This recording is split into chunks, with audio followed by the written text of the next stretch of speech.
Bueno, nuevamente muchas gracias por la invitación. Vamos a hablar de el enfoque multidisciplinario y el manejo actual, básico y avanzado de la hemorragia obstétrica. Obviamente hablar de hemorragia obstétrica en 30 minutos es complejo porque tiene muchísimo que traer a colación, pero es importante recordar que la muerte materna, la que es temprana, está definida por la OMS como aquella mortalidad que sucede en el embarazo o en los 42 días siguientes al final del embarazo, independientemente de cuánto duró, en la localización o cómo fue el final de ese embarazo. Y realmente dentro de la triada de la muerte materna vamos a tener la hemorragia, la infección y la hipertensión, y es por eso que hablar de hemorragia obstétrica es tan importante.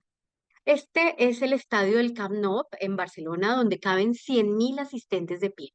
Ustedes ven ahí 100.000 personas de pie y yo quiero que se imaginen que esas 100.000 personas están todas muertas y son mujeres entre los 10 y los 50 años, es decir, mujeres en edad fértil y han fallecido.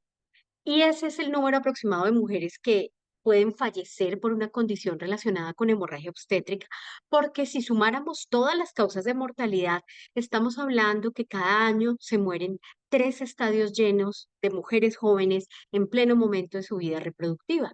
Y es que estamos hablando de 830 muertes al día, una muerte cada 2 minutos. 315.000 muertes por año de las que son reportadas porque hay población nómada o migrante o en situaciones de crisis como la que está viviendo ahorita la Franja de Gaza y el Medio Oriente, donde por supuesto existen otras muertes que a veces ni siquiera se documentan. Y por solo hemorragia, cada 4 minutos hay una muerte.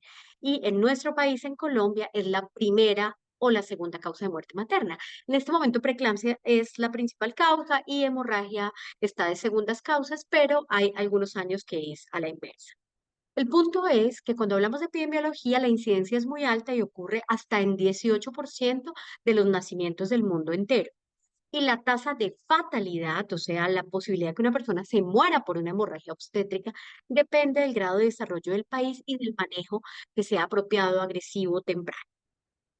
Esto nos quiere decir que toda institución debe estar preparada para atender de un 15 a un 18% de hemorragia obstétrica mayor y adicional, se sabe que es una de las principales causas de near miss o cuasi evento o morbilidad materna extrema, representando 20 millones de casos. Y bueno, existen múltiples definiciones de hemorragia obstétrica, pero la mejor y la más utilizada en este momento es aquella pérdida de sangre que provoca un cambio fisiológico que pone en riesgo la vida de la mujer. Y actualmente se trabaja sobre los paquetes de intervención, donde los paquetes de intervención son iniciativas de mejoramiento de la calidad, donde se hacen un grupo de intervenciones organizadas, coherentes, basadas en la mejor evidencia disponible y que al implementarse juntos mejoran los resultados. Y básicamente los paquetes de intervención es la preparación, como esto, que es una socialización y educación, el reconocimiento y la prevención de la hemorragia, la respuesta que hacemos coordinada frente a una hemorragia, que aquí en ese pedacito acá es que estaría el código rojo, y los informes, la retroalimentación y los aprendizajes del sistema.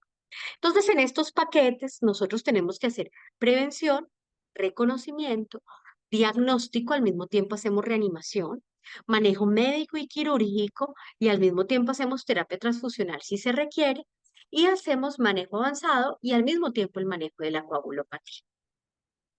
Una cosa muy importante es que existen múltiples factores de riesgo para hemorragia obstétrica que incluyen la cesárea de urgencia, la obesidad, la distensión de la fibra uterina por polidramios o gemelos, muchísimas cosas.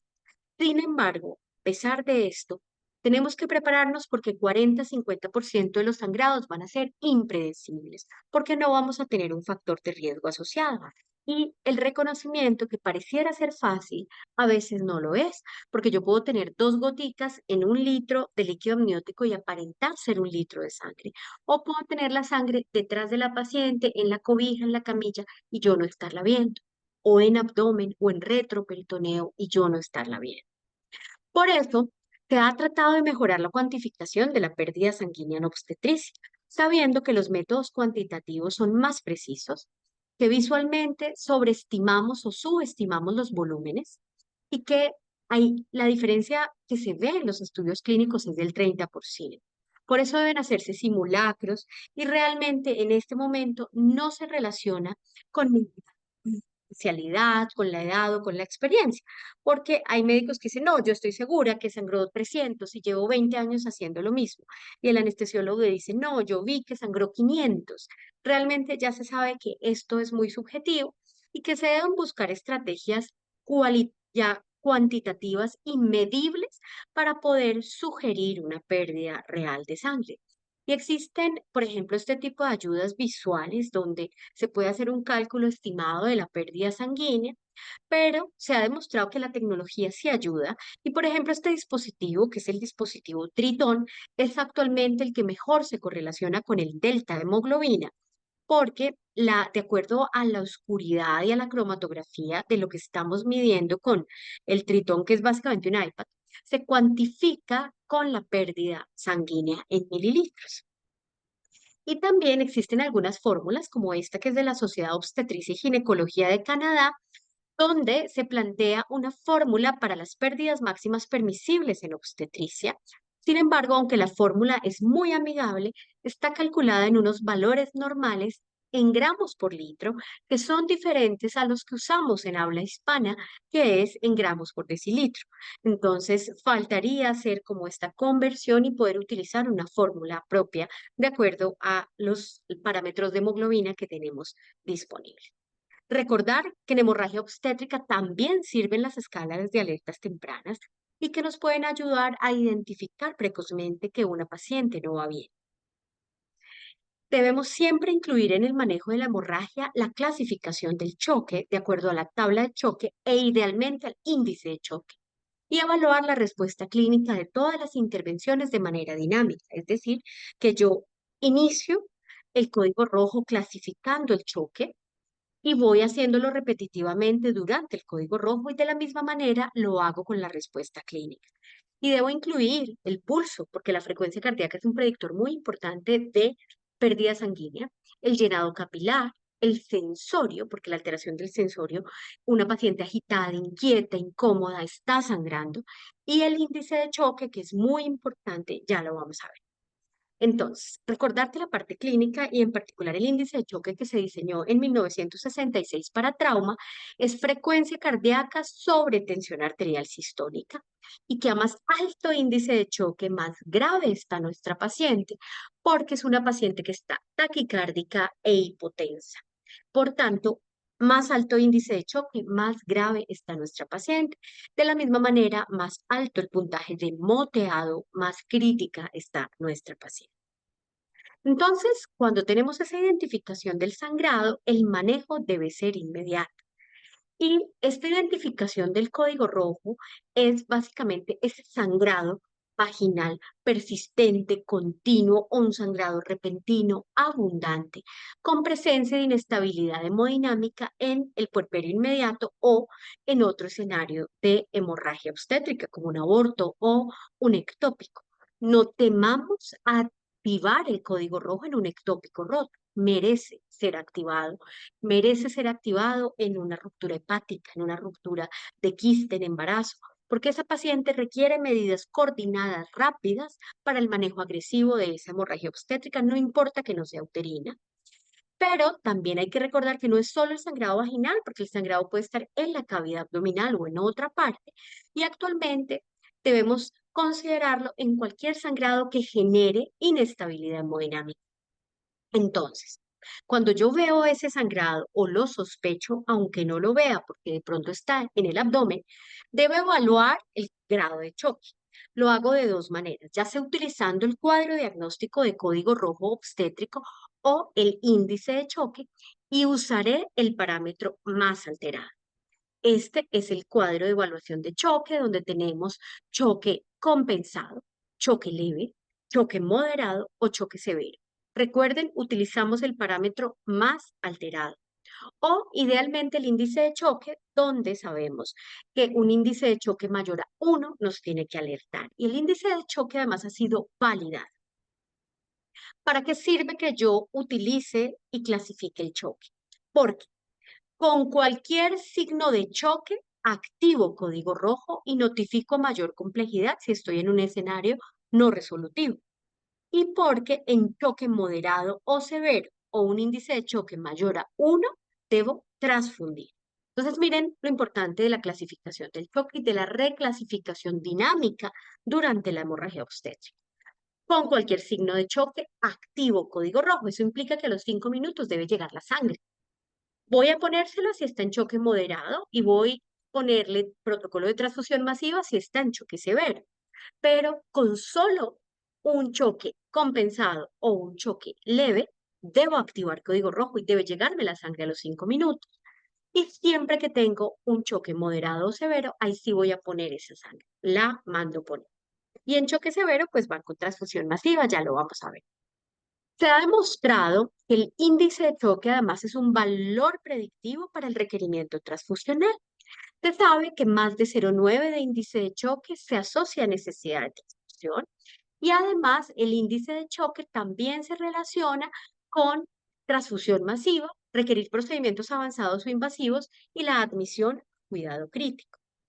También es predictor de complicaciones porque índices de choque mayor a 1,4 es urgente intervenir y remitir a nivel terciario y un índice de choque mayor a 1,7 se relaciona con alta mortalidad y desenlaces adversos. Por otra parte, hay que recordar los gases arteriales, que son muy importantes. Los gases arteriales vamos a encontrar acidosis de tipo metabólico, es decir, con el bicarbonato bajo, la base exceso negativa por debajo de -5, -8, el lactato alto, hiperlactatemia mayor a 2, y si tenemos gases venosos, una saturación venosa baja. Y también hay una relación muy interesante entre lactato alto, base exceso negativa e índice de choque y clasificación de choque, sabiendo que la hiperlactatemia y la base exceso muy negativa por debajo de -5 o -8 predicen severidad en hemorragia y en trauma. Adicional, el lactato solo es un factor independiente de transfusión. Y se sabe que un paciente que tiene lactato elevado mayor a 4 tiene una especificidad y un valor predictivo positivo importante para transfusión masiva, pero si tiene además el índice de choque mayor a 1, es muy probable que ese paciente se vaya de transfusión masiva. Sin embargo, quiero mostrarles, y esto sí que nos quede claros a todos hoy, es que los pacientes que tienen hemoperitoneo o que tienen sangrado retroperitoneal pueden tener una bradicardia paradójica. Y esa bradicardia paradójica nos angustia porque decimos, no, debe ser que es por la anestesia, debe ser que es por la morfina. No. Quiero que pensemos en que si una de nuestras pacientes tiene bradicardia, también puede hacernos sospechar un sangrado intraabdominal oculto o retroperitoneal y por eso debemos guiarnos por otras cosas como la evaluación del sensorio, la diuresis, el llenado capilar y los gases. Porque esas pacientes de sangrado intraabdominal son las que se nos pasan y las que se nos mueren porque no vimos ese sangrado. Recuerden que se habla mucho de la reanimación y manejo de la hora de oro y actualmente se está hablando de los 20 minutos de platino, sabiendo que esos primeros 20 minutos son críticos en los desenlaces en emergencia obstétrica y en particular ya sabemos que la sobrevida baja de acuerdo a la duración del choque y a la severidad del choque. Por eso, ese momento cero de activación del choque es vital y ese minuto 1 al 20 donde hacemos reanimación y diagnóstico es crítico porque ahí estamos haciendo reanimación hídrica o con transfusión, incluimos vasoactivos temprano, ponemos fluidos moderados, hacemos el diagnóstico y tratamos la causa.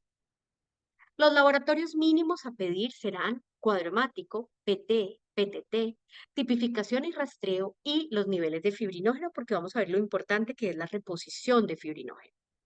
En cuanto a la reanimación hídrica, deben ser líquidos calientes a 39 grados centígrados y de manera restrictiva y racional. No más de 1.500, máximo 2.000 mililitros. Y más bien nos vamos a un protocolo transfusional 1-1-1 y a un control estricto de la temperatura. Miren que no podemos ser tan liberales en los fluidos porque el exceso de fluidos aumenta la mortalidad, aumenta el distrés respiratorio del adulto, aumenta la posibilidad de no ser sobreviviente a una enfermedad crítica y adicional no mejora el riñón. Algo que nos tenemos que quitar de la mente es que los fluidos le sirven al riñón, porque ya se sabe que los fluidos excesivos dañan el riñón y que la sobrecarga de fluidos genera más injuria renal por alteración de la perfusión renal y por edema del glomérulo y del sistema tubular, entre otras causas. Fundamental en hemorragia obstétrica prevenir la hipotermia, calentando activamente a la paciente. La recomendación actual transfusional es una relación 1-1-1. Esto está avalado por toda la literatura, por FIGO, y está muy claro porque la evidencia que viene traída del trauma severo ha demostrado que cuando se transfunde en una relación 1-1-1 hay mejor hemostasia y menos mortalidad experimentada debido a desangrarse en las primeras 24 horas. Entonces, hablemos rápidamente y de manera integral del manejo que tiene que ser al tiempo. Voy haciendo algo mecánico. Si hay una atonía, entonces voy haciendo el masaje bimanual, pongo líquidos de manera racional, medicamentos subterotónicos y una transfusión temprana. Pero todo en simultánea, muy rápido y muy coordinado. De medicamentos tenemos los uterotónicos, el tranexámico, el calcio, que se vuelve muy importante, los antibióticos, los vasoactivos y otros fármacos avanzados como fibrinógeno.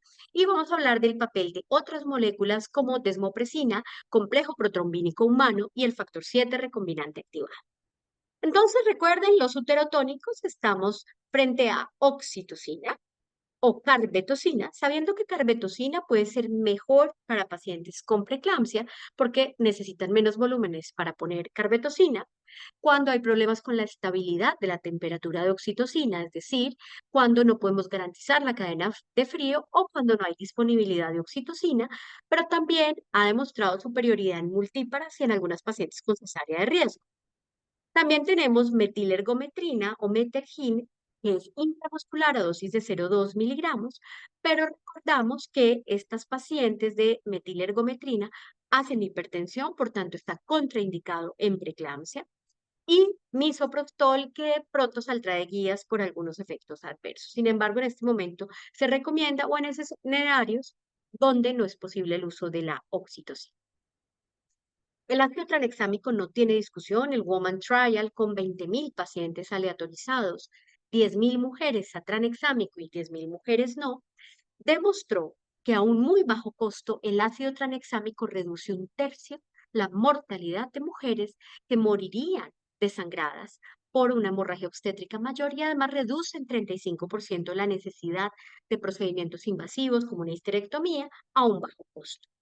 Y esto llevó a que tempranamente ya UNFPA, la OMS, UNCED liberaran esta recomendación de uso temprano y precoz de tranexámico. Y si bien nos dicen que tenemos un marco de tiempo de 3 horas, realmente los estudios muestran que después del minuto 15 empieza a bajar exponencialmente la efectividad del ácido tranexámico. En obstetricia hay dos estudios recientes interesantes, uno que es el TRAP-1 y el otro que es el TRAP-2.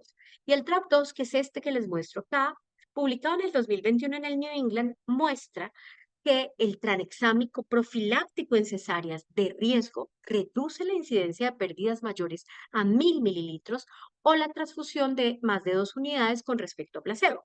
Por eso es que la recomendación actual, que aún no está en guías, pero que estará, es poner ácido tranexámico profiláctico en las cesáreas de alto riesgo. Y en parto vaginal, el TRAP-1 no salió a favor, por tanto, el parto vaginal sigue siendo lo más fisiológico y no requiere este tipo de estrategias. Fomentar el parto vaginal también reducirá la hemorragia obstétrica mayor. Recuerden reponer calcio, primero porque el calcio es un cofactor de la coagulación y segundo porque la hipocalcemia aumenta la hemorragia obstétrica y porque la transfusión masiva pela el calcio y reduce los niveles de calcio. Por todas estas razones, calcio 1 gramo cada 8 horas en esas primeras 24 horas. También se recomienda el uso de antibióticos porque un subanálisis del Woman Trial mostró la mortalidad por sepsis después de una hemorragia es alta y puede llegar a ser hasta de un 1%. Y por último, recordar la importancia de los vasoactivos tempranos y de una reanimación hipotensiva mientras no se haya controlado el sangrado. Si la paciente sigue sangrando y yo le normalizo la presión arterial, pues va a estar esa arteria a alta velocidad.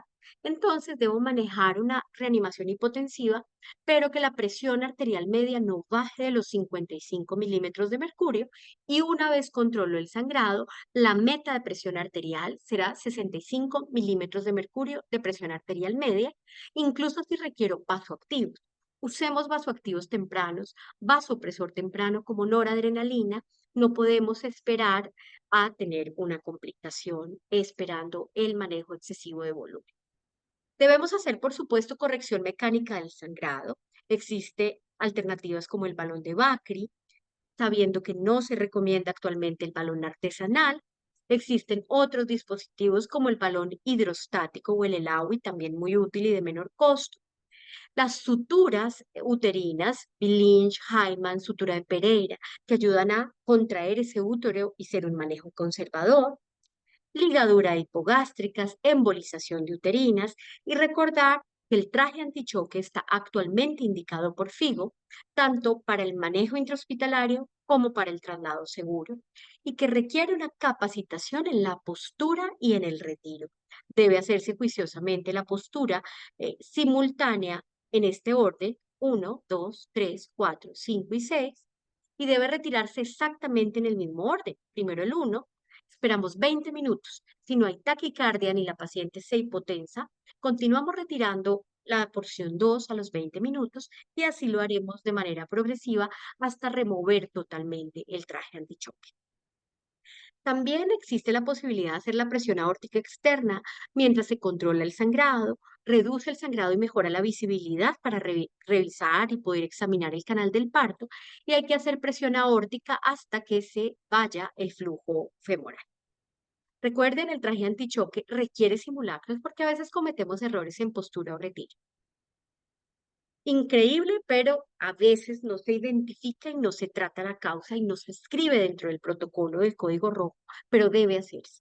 Debemos por el momento utilizar la mnemotecnia de las 4 Ts, recordando que el tono uterino será el 70% de las causas, trauma el 20% de las causas, tejido será el 9% y trombina el 1%.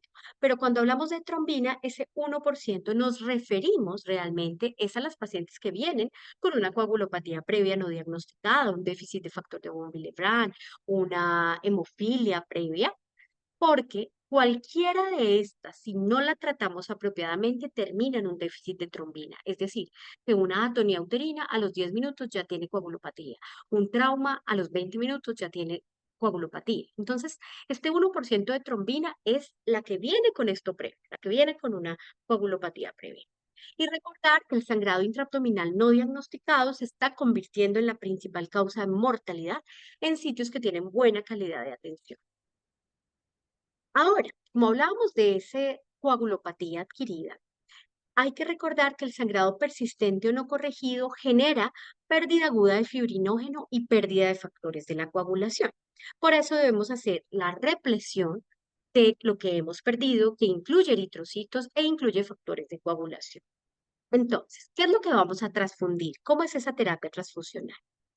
Glóbulos rojos empaquetados. Recordar que si mi choque es moderado o severo, debo indicar la transfusión inmediata de 2 unidades glóbulos rojos o negativos sin cruzar, sin pruebas cruzadas porque la necesito rápido. Si no tengo O negativo, puedo utilizar O positivo.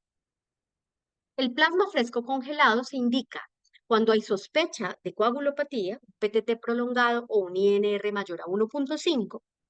Debemos considerar esa transfusión temprana y en el protocolo de transfusión masiva, recordando que el protocolo es 1-1-1. Las plaquetas se recomiendan como parte del protocolo de transfusión masiva en choque hemorrágico severo. No hay que esperar el recuento de plaquetas, pero si mi paciente tiene menos de 50.000 plaquetas y sangrado, debo transfundirle plaquetas. La transfusión masiva es cuando hay un choque severo. Es un criterio clínico, no podemos transfundir guiado por cuadro hemático porque se demora, PTT porque se demora. Si tengo pruebas viscoelásticas, eso sí podría guiar mi terapia transfusional porque va in vivo y va corriendo inmediatamente. Pero estos protocolos de transfusión masiva en este momento en obstetricia se recomiendan cuando se clasifica el choque como choque severo. Y esto incluye poner glóbulos rojos, plasma, plaquetas, crioprecipitados o concentrado de fibrinol. Y bueno, viene la pregunta. Si no tengo sangre, ¿qué hago? Si usted no tiene sangre, debe estabilizar. Debe hacer reanimación hídrica, máximo 1500 mililitros calientes, identificar y tratar la causa con la mnemotecnia de las 4 Ts, poner hemostáticos, fibrinógeno y ácido tranexámico, póngale un traje antichoque y remita. Bueno, pero hay cosas nuevas en los paquetes de intervención y se está hablando de dos cosas. Uno es el PBM o Patient Blood Management, que son estrategias para reducir la terapia transfusional, que entraría un poco como en discordia con lo que hemos aprendido del paquete de transfusión masiva y la transfusión rápida. Pero los productos o digamos que las estrategias PBM requieren un sistema para organizarse institucionalmente y para educarse en este uso racional de la terapia transfusional y los protocolos de restricción transfusional. Y obviamente tienen unas maneras de garantizar la seguridad de las pacientes. Y mientras uno no tenga estos protocolos PBM, debe continuar con el protocolo de transfusión temprana y de transfusión masiva en caso de requerir. Pero existen hemostáticos que nos pueden ayudar y una cosa muy importante es que aunque hayamos aprendido la vía intrínseca y la vía extrínseca de la coagulación o la nueva cascada de la coagulación, al final tanto la antigua como la nueva terminan en esto que es la mallita de fibrinógeno y de fibrina que atrapa plaquetas y que forma un coágulo estable a través de una interacción con el factor 10 activado. En la nueva cascada de la coagulación, que tiene una fase inicial, una fase de amplificación donde se produce el estallido de trombina y una fase de propagación que termina en esa mallita de fibrinógeno y fibrina, cualquiera de las maneras en que hayamos aprendido la coagulación, lo que vemos es que el factor final que permite un coágulo estable es el fibrinógeno. Y de hecho, el primer factor de la coagulación es el fibrinógeno, es una proteína soluble en el plasma. Y sabemos que actualmente el protocolo es reduzca un poco los líquidos, use racionalmente los hemoderivados o un protocolo de PBM, de Patient Blood Management, si lo tiene disponible, y el uso de agentes hemostáticos, donde la primera línea es tranexámico, pero vamos a ver que, por ejemplo, el concentrado de fibrinógeno y la desmopresina entran acá dentro de este paquete de hemostáticos. Y hay que avanzar un poco porque nos enseñaron la tríada de la muerte en la coagulopatía, donde la acidosis, la hipotermia y la coagulopatía era lo que producía la muerte de los pacientes en choque hemorrágico. Pero actualmente se habla de la pentada de la muerte, donde lo que produce el fallecimiento de las personas que sufren una hemorragia de cualquier origen traumático, quirúrgico, obstétrico, es un fenómeno donde la coagulopatía sigue siendo lo más grande, la hipotermia, la acidosis, la hipocalcemia, por eso reponemos calcio, la hiperglicemia y la hipoxis química son los que llevarán las células de ese sujeto o de esa mujer a la muerte. Por eso, para combatir la pentada mortal, tenemos que reducir el aporte hídrico, utilizar cristaloides balanceados para evitar la acidosis hiperclorémica de la solución salina normal, evitar la hipotermia, poner calcio, mejorar y evaluar el choque y corregir el choque con vasoactivos y, por supuesto, reducir la coagulopatía. Porque la evidencia nos muestra que necesitamos incluir un uso mejor de los hemoderivados. Las transfusiones tienen problemas como el trali, el taco, las reacciones transfusionales. Y aparecen los hemostáticos como una nueva generación de tecnología que ayuda a reponer fibrinógeno u otros factores de coagulación en estos escenarios de emergencia.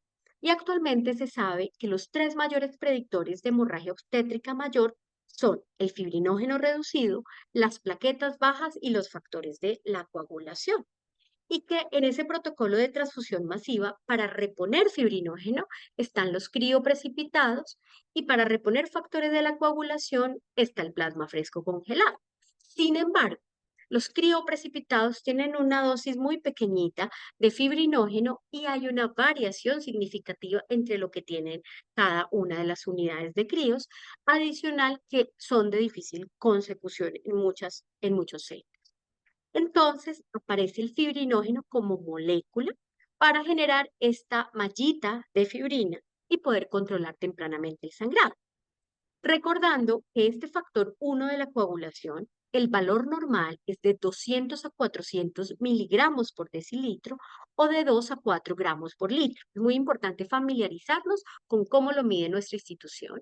Y vamos a reponer fibrinógeno si tenemos fibrinógeno por debajo de 200 miligramos por decilitro o por debajo de 2 gramos por litro, porque los estudios iniciales de Charbit y su grupo demostraron que hay una relación directa entre la severidad de la hemorragia y los niveles bajos de fibrinógeno y que en el momento cero de la hemorragia había un riesgo relativo de 2,63 veces de presentar hemorragia posparto severa por cada gramo que disminuye el fibrinógeno, y que si yo tengo un fibrinógeno por debajo de 2 gramos por litro o por debajo de 200 miligramos por decilitro, si ese es mi valor normal de mi institución, el valor predictivo positivo para tener una hemorragia obstétrica mayor es del 100%. Por tanto, hay que medir fibrinógeno y hay que reponer. Entonces, la NATA, que es el consenso que une a FIGO, a la Sociedad Europea de Ginecología y Obstetricia y a la Sociedad de Anestesia, recomiendan transfundir o poner tempranamente fibrinógeno, ya sea con crioprecipitados o con concentrado de fibrinógeno. Si tenemos trombolastografía, hay que utilizarla. Está el trombolastógrafo y está la trombolastometría como distintas formas de pruebas viscoelásticas, pero ambas nos permiten ver la estabilidad del coágulo, ver la fibrinolisis, ver la formación del coágulo y reponer tempranamente lo que está faltándole al paciente, que incluye factores de coagulación, fibrinógeno, plasma o plaquetas de una manera mucho más dirigida. Desafortunadamente no está disponible en todos los medios. Entonces, actualmente la guía NATA recomienda que si yo tengo menos de 2 gramos o menos de 200 miligramos por decilitro de fibrinógeno, debo reponerlo o repletarlo, ya sea con críos o ya sea con 3 gramos o 4 gramos de concentrado de fibrinógeno. Y lo ideal sería si tuviera pruebas viscoelásticas, pero si no las tengo, voy a medir la concentración de fibrinógeno y con eso voy a reponer. Recuerden adicional que hay que tratar de utilizar las pruebas viscoelásticas si las tienen en la institución, porque también se sabe que hay un subuso o una subutilización de estas pruebas. Entonces recuerden que la hipofibrinogenemia es crítica en hemorragia obstétrica y debe transfundirse ya sea crioprecipitados o concentrado de fibrinógeno. También se están utilizando otras moléculas como la desmopresina. La desmopresina sirve ya sea 15 miligramos subcutánea, dosis única, o 0,3 unidades por kilo. Y lo que va a mejorar es el PT y el PTT, mejora el funcionamiento de las plaquetas y además estimula el factor 8 y el factor de von Willebrand y está disponible en la mayoría de nuestro medio. Y por otra parte, tan debatido que ha sido el factor 7 recombinante activado, al principio no se había visto beneficio, aumenta el riesgo de trombosis arterial, requiere haber corregido la acidosis, requiere haber corregido la hipotermia, el calcio y tener fibrinógeno normal, pero desde el año 2021 vuelve a ser aprobado por la EMA, que es la Sociedad Europea de Medicamentos y Alimentos, es decir, como la FDA, pero de Europa, y la vuelven a aprobar en pacientes con sangrado masivo. Con respecto al concentrado protrombínico, se recomienda para reponer factores de coagulación en escenarios de baja oferta de hemoderivados o pacientes que requieran plasma y no lo puedan recibir por cualquier razón. Recordar siempre analgésicos, hierro, anticoncepción si la paciente no requirió histerectomía, porque sería muy grave que se embarazaran prontamente. Y tan pronto se descarte el sangrado, hacer tromboprofilaxis tan pronto sea posible. Primero no farmacológica desde la cirugía inicial y farmacológica entre las 12 y 24 horas siguientes, siempre y cuando no haya sangrado. Entonces, para ir resumiendo, dentro de estos paquetes de intervención en hemorragia obstétrica, lo primero es la identificación. Y al tiempo haremos un manejo médico, un manejo quirúrgico, una reanimación hídrica, un manejo transfusional y un manejo hemostático avanzado. Entonces, en el manejo médico pondré uterotónico citranexámico, en el manejo quirúrgico haré masaje bimanual, legrado, laparotomía, balón de Bacri, balón Elawi, histerectomía, lo que necesite. El aporte hídrico, recordar, racionar, preferir lactato de Ringer porque no genera acidosis, en vez de la solución salina que sí genera acidosis, ojalá a 39 grados y entre 1500 y 2000 ml y un manejo transfusional temprano, 2 unidades o negativo iniciales y luego un paquete transfusional 1-1-1 y nos vamos luego con el manejo hemostático avanzado y así como vamos reclasificando el choque en los distintos momentos, también debemos tomar laboratorios en los distintos momentos. Recordemos, la hemorragia obstétrica es una emergencia. Y esta publicación reciente, de julio del 2023, súper recomendada, es el Emotiv, donde esta estrategia emotiva propone con este acrónimo detección temprana y activación de alertas, M, masaje uterino, O, oxitóxicos, T, tranexámico y líquidos endovenosos, y la E, examinar y escalar la necesidad terapéutica. La estrategia emotiva realmente salva vidas.